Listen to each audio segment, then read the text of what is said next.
Our reading today comes from Job 12, verses 7 through 9.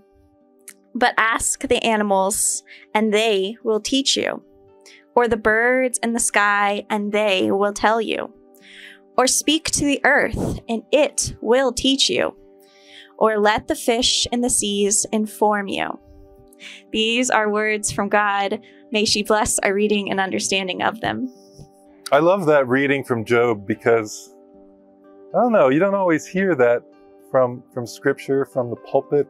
This idea that we can listen to the natural world around us and learn about God. That those things have everything to teach us about spirituality, about life.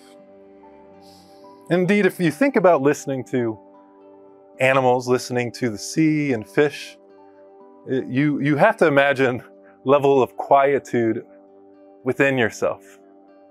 It's like you probably don't expect to learn something right away. You feel a little disconnected at first, like, what am I doing here? I can't believe I'm trying this. But I think the more we lean into that practice, indeed a meditative practice of listening, of hearing the world around us, looking for the life within the life around us to teach us, the more easy it becomes, the more obvious the core messages, which many of our traditions say are centered on compassion, connectedness in the present moment, and peace. Besides reflecting on nature today, I do want to reflect on a few artists, and specifically some of the artists, and among other things, who were inspired, at least partly, by Swedenborg. It's interesting because Swedenborg is a very relatively unknown name today, and I don't always talk about him too much. But I thought it was just fascinating, all the things that he seemed to help inspire. One such person was Helen Keller. And Helen Keller, I know we all know Helen Keller, was famous for her blind, deaf, and muteness, and her ability to overcome what many saw as hurdles, which of course were because we weren't used to teaching someone like that.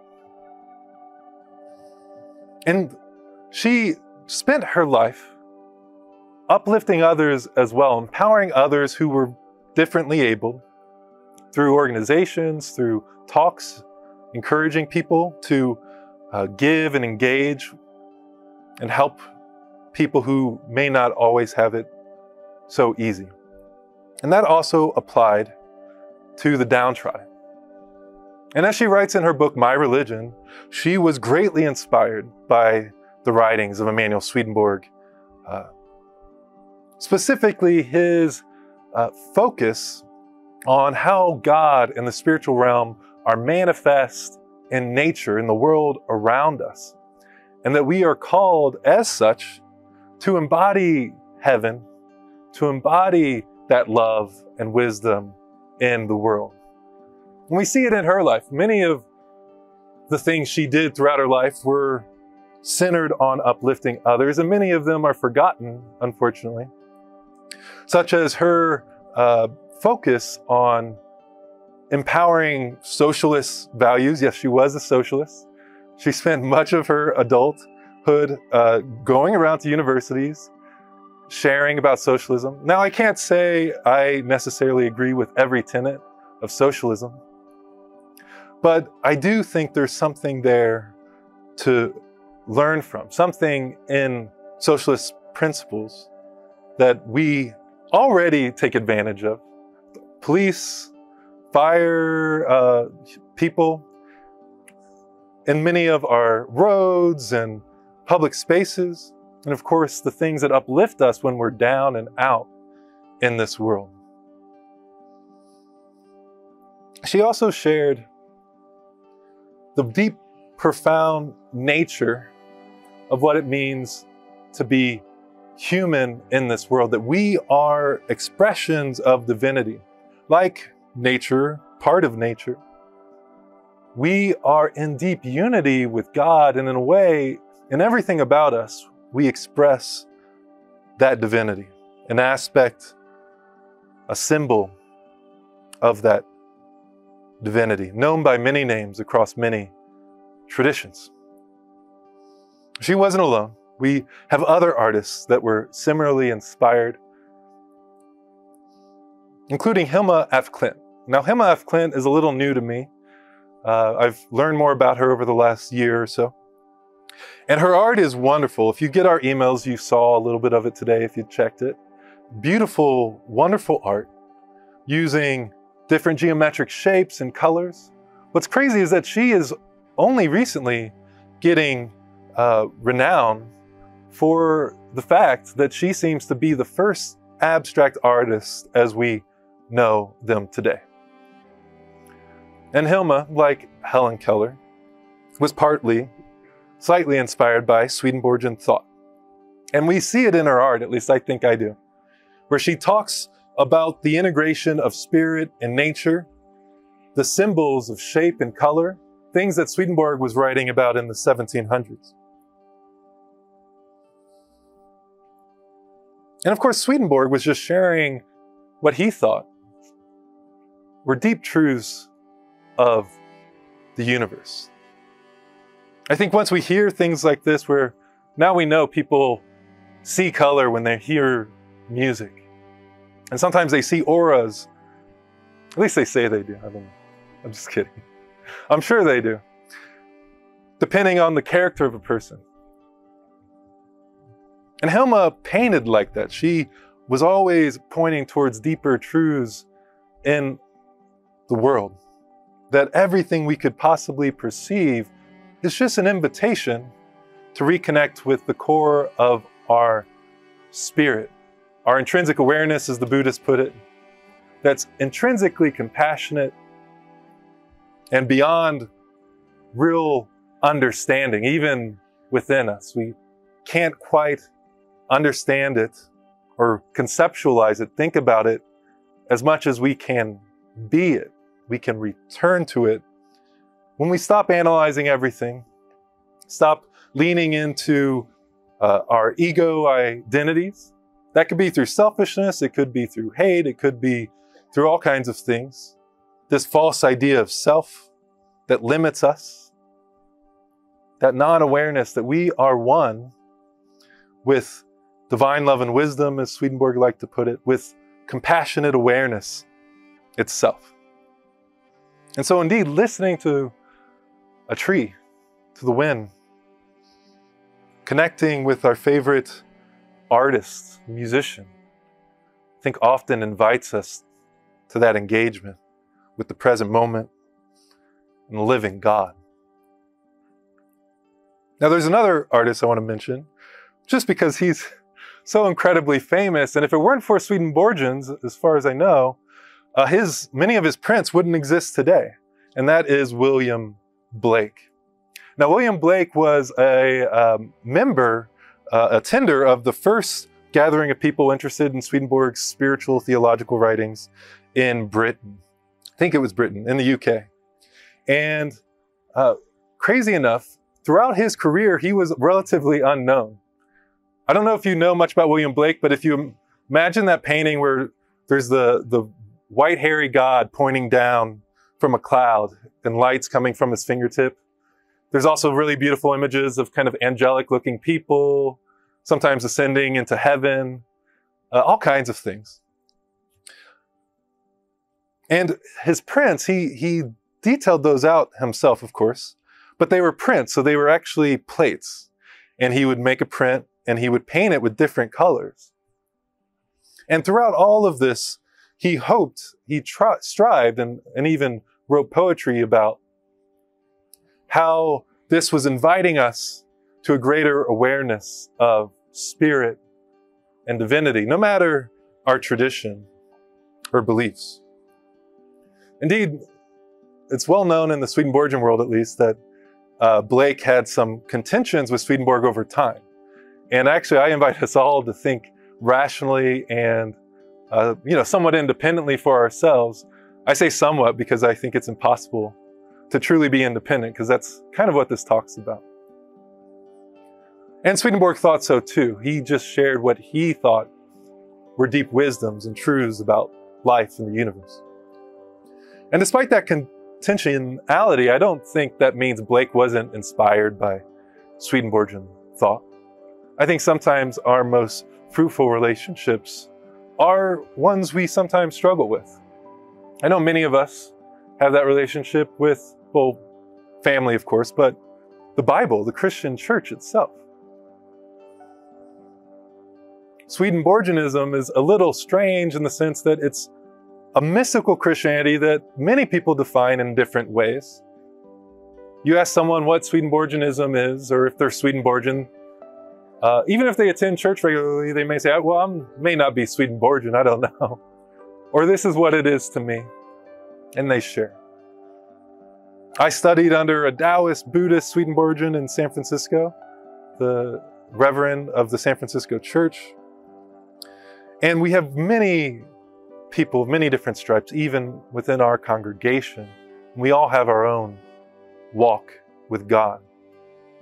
So kind of like any religion, it's diverse, especially when we allow it to be and open ourselves to the infinite diversity of the Spirit.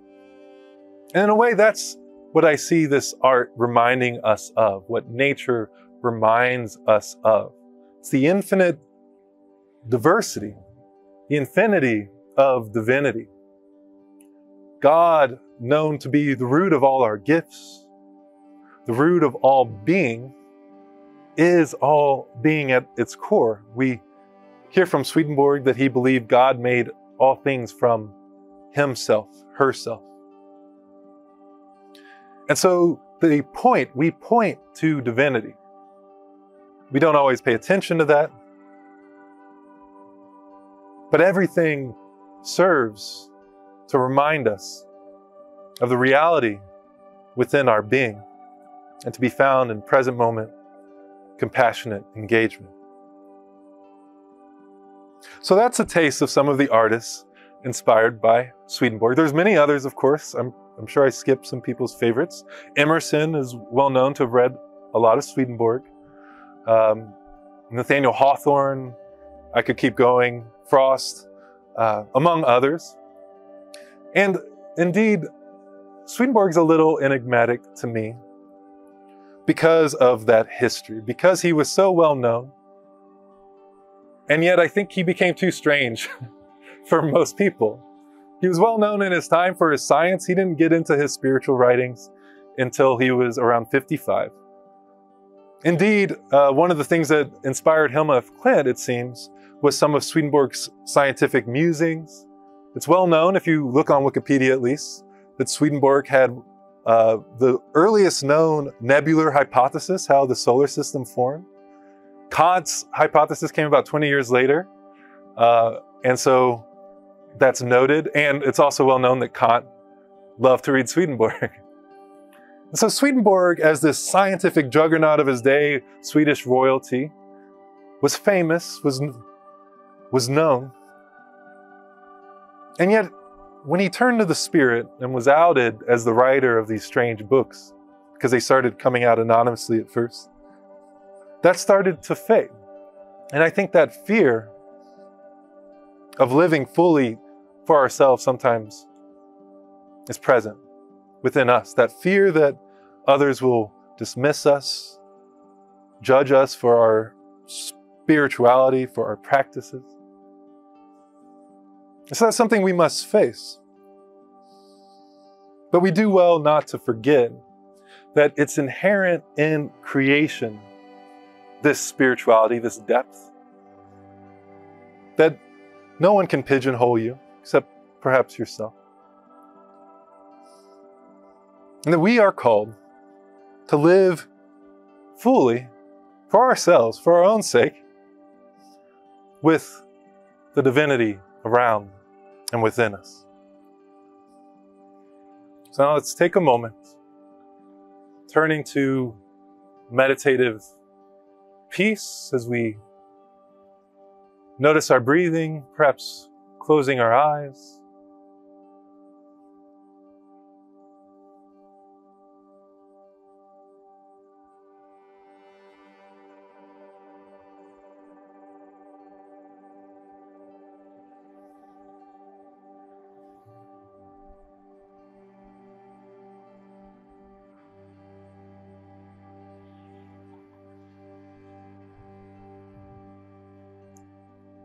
allowing the feeling on our skin to engage us, asking ourselves, can I be more present?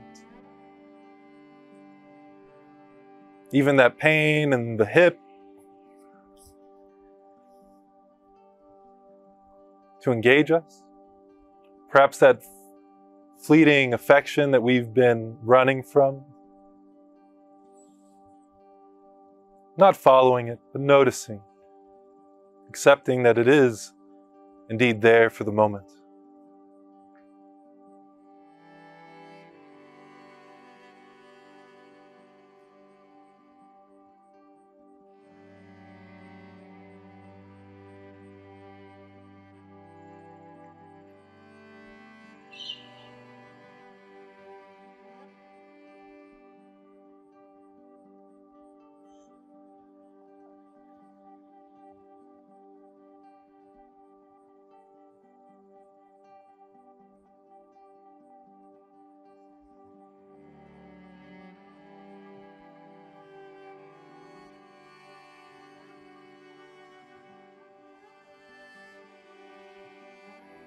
Notice how when we engage with our natural setting,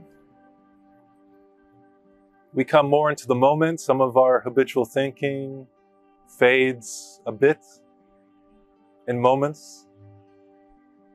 Those moments are easy to pass over without noticing them because they are so strangely peaceful.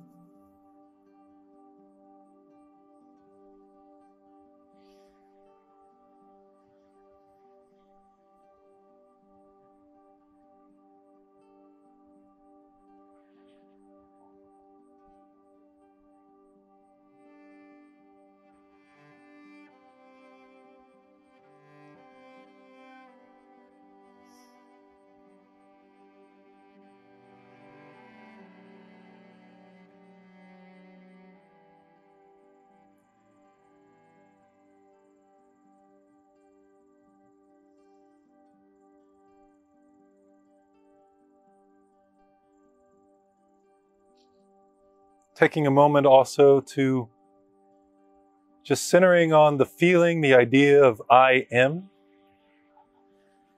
Noticing how most of our conceptual thinking comes back to certain ideas of ourselves, divisions between ourselves and the world.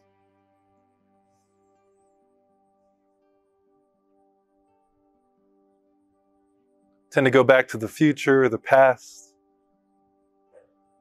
If not in judgment and the motivation for that judgment.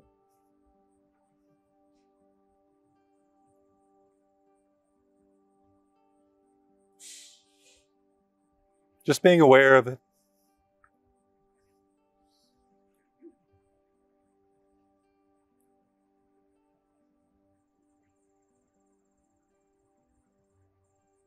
And allowing for a greater sense of connection with divinity. Undefinable, but pointed to in everything, all perception.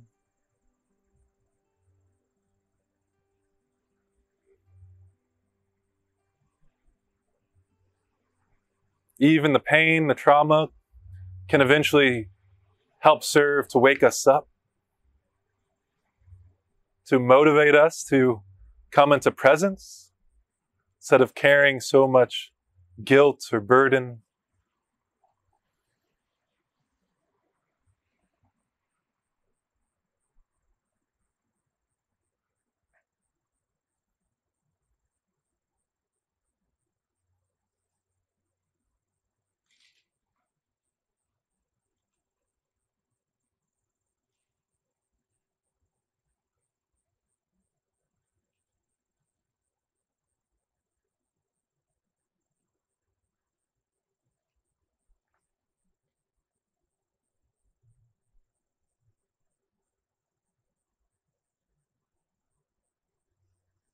And just noting that our fear is grounded in a disconnection with eternity, with reality. So reminding ourselves that compassionate engagement in the moment allows for that fear to dissipate.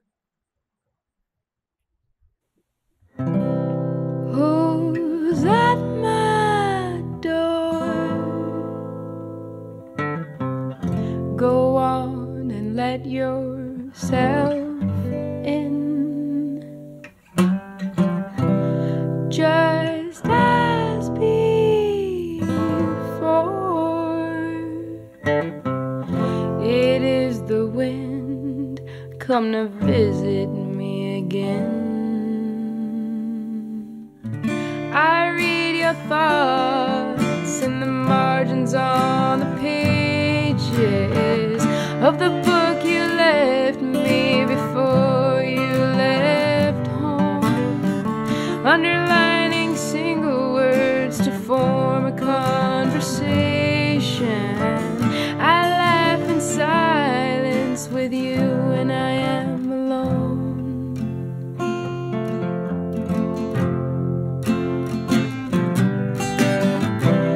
Who's at my door? Go on and let yourself in, just as before. It is the wind come to visit me again.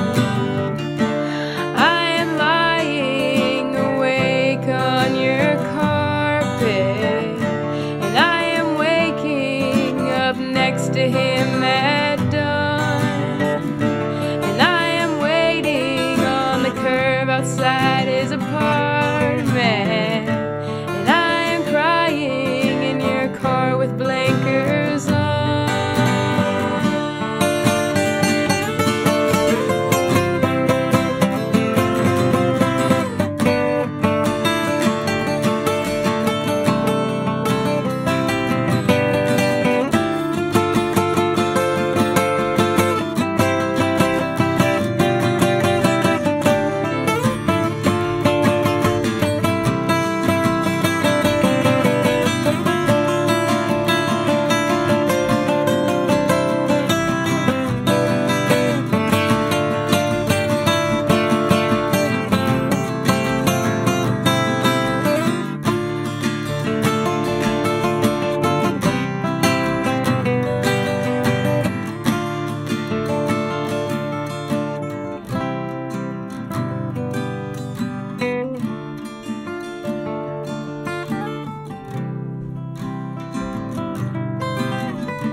I am untangling his clothes from my laundry, and I am hurting him, but it's not my fault he's mad. And you are telling me it's okay to set a boundary,